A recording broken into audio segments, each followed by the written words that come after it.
ન માવો ન મિલ્ક પાવડર ન ચાસણીની ઝંઝટ. ગરમીમાં મોઢામાં મૂકતા જ પીગળી જાય અને જોતા જ ખાવાનું મન થઈ જાય એવા આ મેંગો લાડુ કેરીની સિઝન જાય એ પહેલાં એકવાર તો બનાવવા જ પડશે. એટલા બધા ટેસ્ટી મસ્ત મજાના મેંગો લાડુ બનાવવા માટે અહીંયા મેં એક મોટી સાઇઝની પાકી કેરી લીધી છે. કેરીને સારી રીતે ધોઈ કોરી કરી લેશું અને પછી એની છાલ કાઢી લેશું. હવે કેરીના મોટા મોટા આવા ટુકડા કરી લેશું. જો નાની કેરી લેતા હોય તો 2 લેવાની. કેરીના ટુકડા થઈ જાય એટલે આપણે એને મિક્સર જારમાં ઉમેરી દઈશું અને બિલકુલ પાણી ઉમેર્યા વગર એનો પલ્પ તૈયાર કરી લેશું. હવે તૈયાર થયેલા કેરીના પલ્પને એક જાડા તળિયાવાળી નોનસ્ટિક કડાઈમાં ઉમેરી દઈશું. તો આ મેંગો પ્યુરી 1.5 કપ જેટલી છે. હવે આપણે હલકો એવો આ કેરીનો પલ્પ કડાઈમાં ગરમ થાય ત્યાં સુધી થવા દઈશું. આ રીતે હલકા મેંગો પલ્પમાં બબલ્સ આવવાનું સ્ટાર્ટ થાય એટલે અડધા કપ જેટલી ખાંડ ઉમેરી દઈશું. અહીંયા ખાંડ કેરીની મીઠાશ પર ડિપેન્ડ કરે છે. તમે ખાંડ તમારા સ્વાદ પ્રમાણે વધુ કે ઓછી કરી શકો છો. હવે ખાંડને આપણે સારી રીતે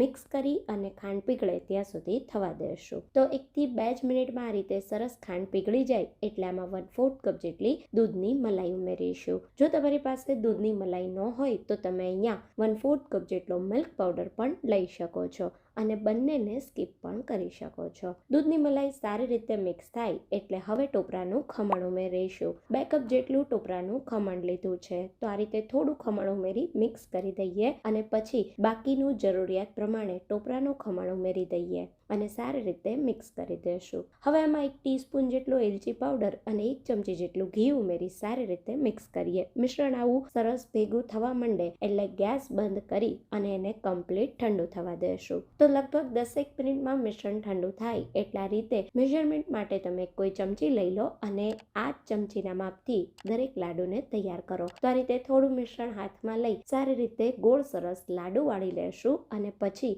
એને કોરા ટોપરા સાથે આ રીતે કોટ કરી દેશું. ઉપરથી પિસ્તાની ફ્લેક્સ સાથે લાડુને સજાવી દઈએ. આ લાડુ ફ્રીઝમાં 15 દિવસ અને બહાર 5 થી 6 દિવસ સુધી સારા રહે છે.